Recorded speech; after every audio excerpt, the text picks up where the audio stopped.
They say you are the average of the 5 people you spend the most amount of time with.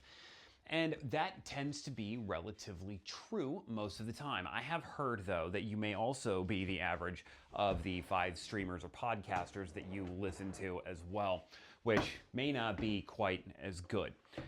That being said, I have heard people say that because you are the average of the 5 people you spend the most amount of time with, that they did not want to spend time around people in a tax bracket that they don't want to be in.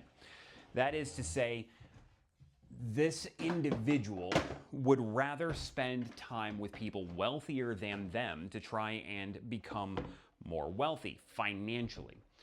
I disagree with that vehemently because I believe that the value that we can provide in each other's lives is far more than financial in the vast majority of good, healthy relationships.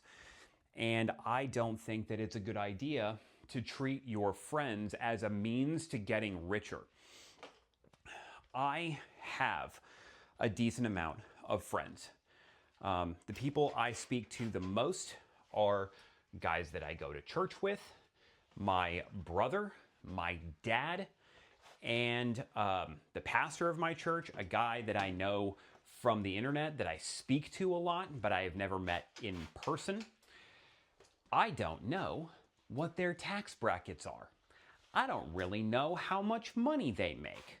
That is none of my business. I am a better person for spending time with them. It has nothing to do with money.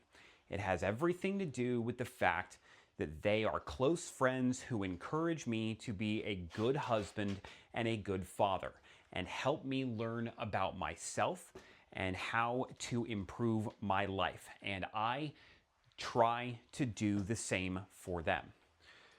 I would much rather hang out with people who make no money but encourage me to be better than hang out with people who are wealthy and encourage me to be worse. Don't worry about whether or not your friends have a lot of money. Worry about whether or not you and your friends have a good community together. That's what's most important.